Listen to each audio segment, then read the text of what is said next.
Hello, today I'm going to teach you guys how to remove a background photo using using Photoshop. So what we have here is a photo of a person, and as you can see, this person's wearing really dark clothes, and then the background's pretty light, so I'm going to teach you guys how to use a very simple method to remove the background from this photo. And I'm going to crop this person and move him onto these two photos. So in one picture, just a mountain, a snow mountain, and then in the other one, in a picture of the Eiffel Tower. So as you can see, these two pictures are different sizes, so I will show you how to accommodate for the different sizes and resize our objects. So first off, we're going to open Photoshop, and I'm going to bring up the picture. So open the picture, and then there's several ways to doing this. There's the magnetic lasso, which I'm going to show you guys how to use today, and there's also the quick selection tool, and the magic wand tool. So I'm going to go over briefly how to use the other two if the magnetic lasso does not work. So for example, the magnetic lasso will work on like dark colored objects or light colored objects if they contrast a lot. So but if it doesn't, you're more than welcome to use the magic wand tool and the quick selection tool. So basically you click on the magic wand tool and you just select different shades of colors, and then after you do that, you can go to quick selection tool, and then you can go up here and then play around with these. So you can definitely add things, but then as you can see, that's too much. So you can subtract things like this, and then you can subtract whatever. So, but I'm going to show you guys how to use the magnetic lasso tool today. So you guys are going to go over here. It's just right under the lasso tool. So we're not using the lasso, we're using the magnetic lasso. So you start clicking it, and so I'm just going to start like anywhere. You can start anywhere, and this works great for pictures or like objects with really light backgrounds and dark colored objects, or vice versa. So you just click on it, and then you start, and then you just carefully go around the whole object like this, and then you just go around everything like that, and then just try to be careful. And if you have a pretty different colored object with your background, it is fairly simple to do. But if it is not, then as always, you can always use the magic wand tool and the quick brush selection. And I'm just going to go across from here. And then if you want certain stops, you can most definitely click on it, and then it will definitely work. And so just double click on that and then end it. Okay, so as we have seen, we have the whole thing selected, and down here we have a little bit of extras, so we can definitely go to the quick selection brush, and I'm going to use the quick selection tool, and I'm going to add on to my selection. So the pixel size is 30, and then you can definitely change it around. And then I'm going to, if you guys, let me bring this up so you guys can take a look. So in this corner right here, we have a little extra that we don't want, so I'm just going to subtract that part. Perfect. And then now if we go up here, I'm going to select this little bricks section in the middle of from his hand and his shoulders. So I'm going to go over here and then use the magic wand tool, and I'm going to just, so as you can, up here you can take a look. So this one means like a new selection, and this one means add to selection, this one subtract from selection, and this was intersect with selection. So I'm going to use the add to selection and just click add. Or I mean, sorry, I'm going to subtract because I don't want it in my thing. So there we go. A little bit.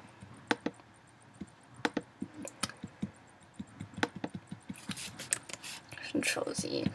So that's pretty good. And so this is what we're gonna do for now. If you have some little sections, like, okay, so for example, I'm gonna bring it up in the head. I'm gonna fix it a little bit. So I'm gonna add it to my selection, and I want a smaller pixel size. So just bring it down, and then boom.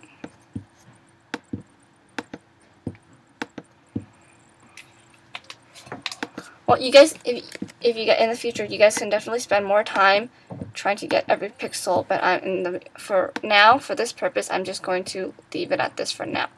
So now we have the whole person cropped. So I'm going to go to select, and I'm going to select inverse. Okay, so and then now I'm just going to duplicate the layer as well. And then on the duplicate layer, I'm going to now use the eraser tool. So go over here and click the eraser tool, and depending on which one you want to use, you can use the eraser tool or the magic eraser or the background eraser. The background eraser will completely erase it so that you'll see the gray and checkered one, I believe. Let me. Oh wait, no.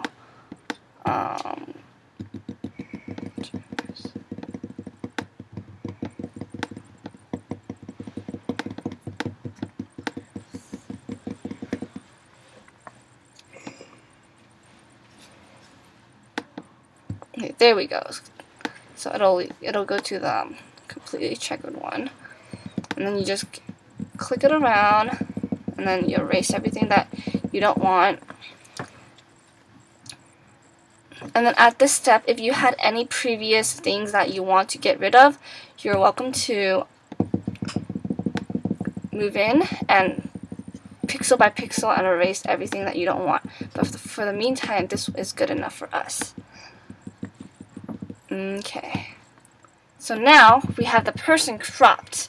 So I'm going to inverse it again, and so now we have the person selected.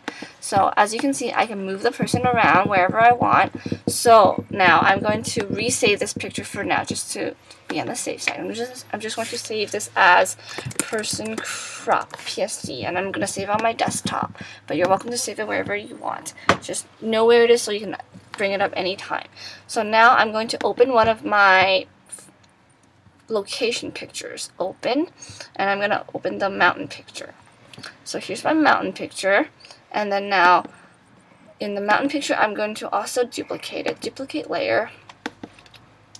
It's a really good habit to duplicate everything you work with, because just in case you don't have an extra copy saved and you screw up or anything like that. So here I'm going to do now I have it, so I'm just going to copy it. So you can use your shortcut on copy here, and then I'm just going to paste it like this.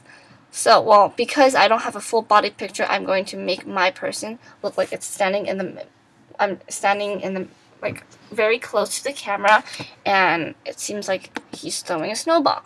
So now I'm going to show the transform controls so I can look at how this person is. So I want to make it, if I want it to look like I was really close to this person, I could make it bigger.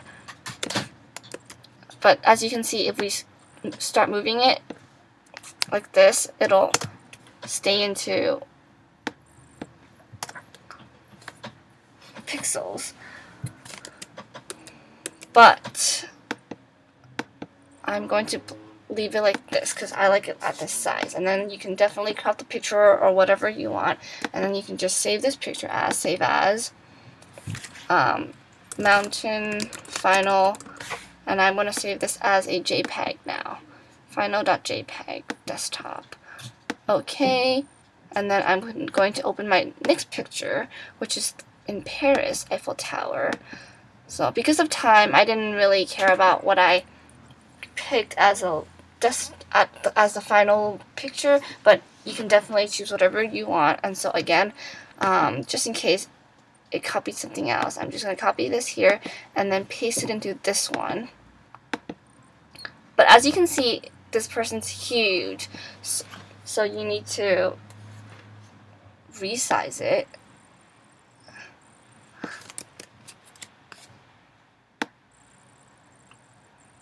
Okay, and if you resize it while holding shift, it will keep the person in proportion, and it will look more, it will not look like pixelated. So for example, right now I'm going to do it once without holding shift, so I can hold it back like this and then move it back and forth, and it's the pixels very pixelated. Now I'm going to hold shift, and if as you can see, there's only one way I can do. It does not move my person. My person is not very pixelated. So I'm just going to keep moving down until it reaches the size I want. So in this situation, probably want to make him pretty tiny because the people in the background are very tiny as well. But basically, you guys will just, depending on what kind of picture you want to make the person look like however you want it to be, but as long as it looks realistic. So that's my picture, and then as you can see, it looks pretty nice, but the pixels in this picture is not as good because I just got it off Google. But in the meantime, there you go. You guys learned how to resize the object that you guys cropped, and then you guys are welcome to use any pictures you guys want. I hope this tutorial helped. Please leave me some feedback. Thank you.